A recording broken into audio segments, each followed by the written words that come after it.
hello everybody, and welcome to a new year, 2021. We're all hoping it's better than 2020. This morning, or now this afternoon, I have the honor and privilege of speaking to two very important healthcare leaders in this country.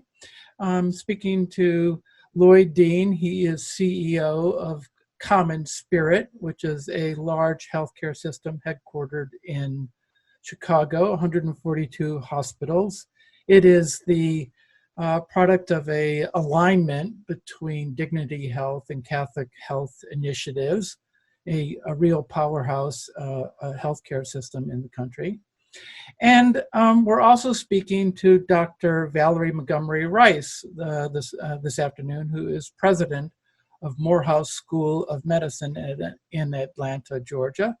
And Morehouse is one of the 4 historically Black medical colleges in this country. So thanks for the time today. Thank you for having us. Thank you. So the topic that we're discussing today is the lack of Black physicians in this country. I did a little bit of research this morning, and you folks have a program that you're going to be talking about. But there's roughly 22,000 medical school applicants in the country every year, and only about 1,600 of those are Black Americans or Blacks, so roughly 7.5%.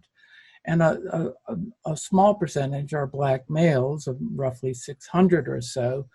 And so there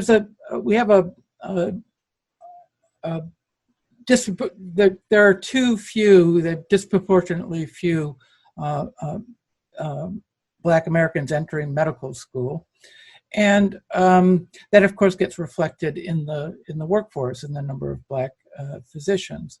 So I guess turning to you, Lloyd, I've sort of set the stage with some statistics, but I guess although this may seem a slightly ignorant question, but maybe we just start out with, why is this an important issue? Why should we care about the number of Black physicians in this country?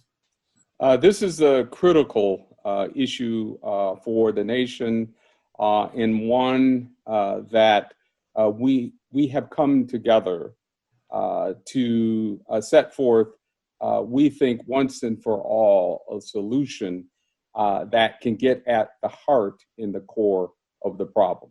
So what is the problem? We have had on our discussion agenda in this country for decades the issue of racial and health disparities in the country. And at the heart of that problem has been a lack of physicians and clinicians of color, particularly in African American and Black communities. And this problem has really been magnified as the world and as this nation we've been dealing with COVID-19. We know that African Americans have experienced a disproportionate number of deaths and positive cases and results resulting in hospitalizations. And at the core of that problem has been this lack of adequate Black and African American and physicians and clinicians of color. So could I just ask you a couple of questions about that? There is a history, I believe, of affirmative action that was supposed to address some of this problem. Is this lack that it still exists in some sense a reflection of the lack of effectiveness of current affirmative action programs? I think that's one factor. But I think we would not be being honest with ourselves if we didn't go to the beta level of the problem, which from my perspective has been institutional racism and its impact on communities and its impact on the healthcare sector. And while I think that affirmative action certainly has its positive outcomes, I don't think that for our discussion point, it was the solution for the root cause that has been an issue and a concern in this nation for decades. And Peter, if I may add to that, when you look at the real challenge, there are 155 medical schools in this country. Yet the 4 historically Black medical schools, Morehouse School of Medicine, Charles Drew, which is partnered with UCLA, Howard University School of Medicine, and Meharry Medical College, we produce more Black physicians, and we produce more Black physicians in the last 10 years than the top 10 medical schools in this country. And that top 10 being defined as what the U.S. News reports as the top 10. Yet, when you look at, let's say over the last 10 years, there have been 15 new medical schools that have come about. Each of those schools had a mission in their mission statement, diversity and inclusion. You gave a number of 7.3% of the applicant pool or the matriculants being African American. Guess how much they moved the needle? 0.01%. So they did not move the needle, even though they enrolled over 3,000 more students in the seat. They did not move the needle. You also pointed out that there were 20,000 matriculants. I think you said applicants, but understand that there were. Yeah, I did. I misspoke. I meant matriculants, and there were actually 900,000 applications, of which there were 53,000 unique persons applying for submitting those 900,000 applications. So on average, a student will apply to about 16 different schools. And so when you get down to the point where you actually only have 1,600 African Americans out of 22,000 matriculants, and of that, about 600 of those are African American males, African American / Black males. You get to see that there is a systemic challenge with us meeting any type of goals that would align with us really appreciating the value proposition of diversity in the health professions. And so part of the reason why Lloyd and I, CommonSpirit Health and Morehouse School of Medicine, see the urgency of what we're trying to do here in our partnership. So before we get into that partnership, I just want to ask one other sort of foundational question, just to establish a base of understanding, which is, it sort of gets back to my question. Why do we need more Black physicians to address healthcare disparities? And not to jump in and answer my own question, but I think there is some evidence that Black physicians are more likely to serve in communities that are underserved, but minority communities. So that's one aspect. But isn't it also true that there's now a large body of evidence that the actual care delivered between a Black physician and a Black patient is sort of qualitatively different, and in fact, perhaps better than a white physician and a Black patient?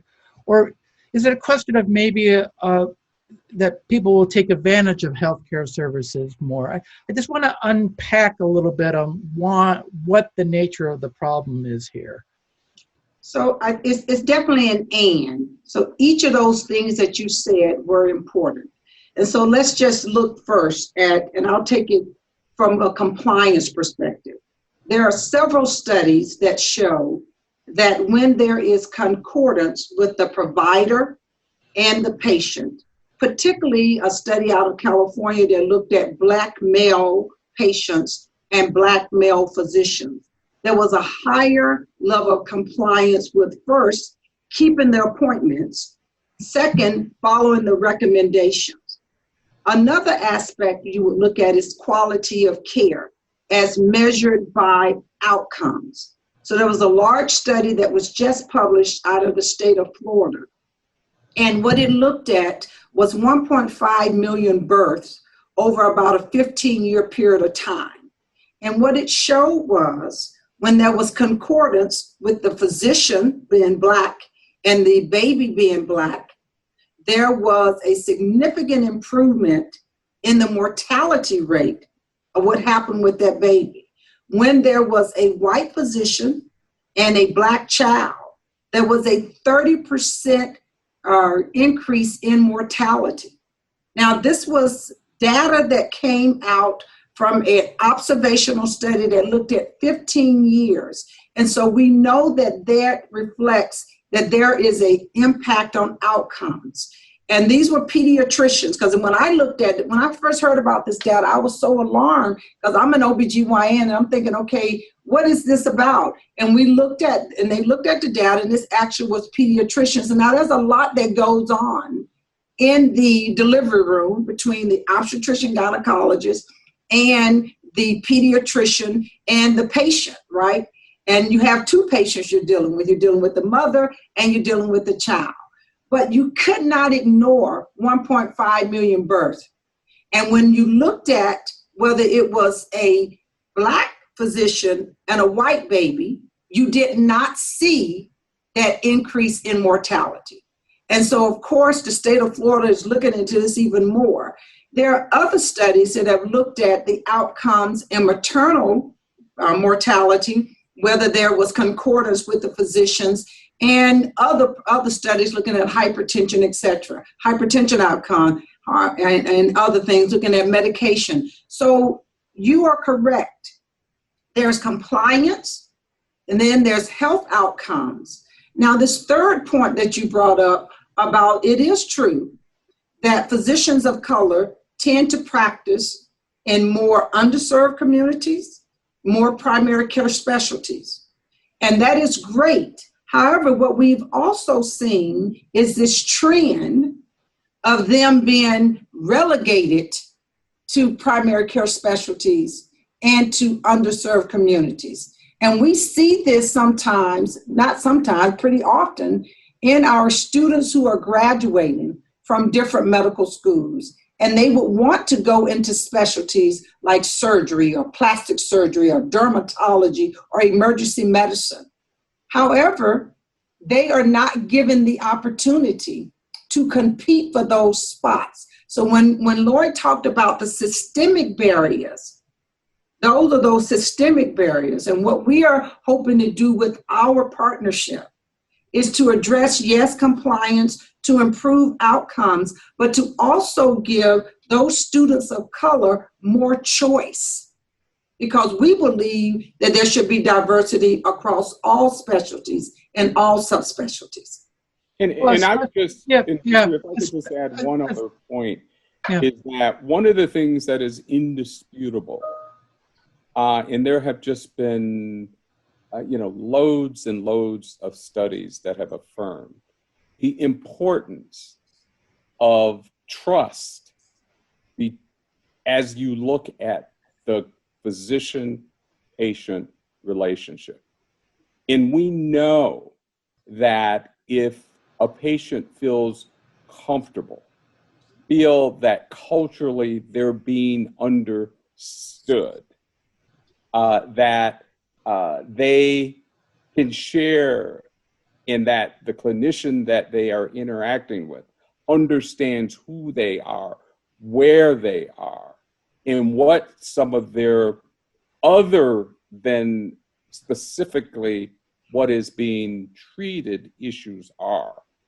That if that is a relationship that reflects who they are and they are dealing with a clinician that looks like them, that understands them, that they are more likely to access the system. And that we are seeing that playing out right now. You asked a question of us earlier about the vaccination. One of the things that has quickly surfaced is that it is the physician in their discussions with the patient that is the greatest indicator of whether one will move forward with the vaccination or not. So now align that with communities of color, align that with Black communities. It only adds another layer of emphasis of having physicians and clinicians in communities of color that are reflective of the members of that community.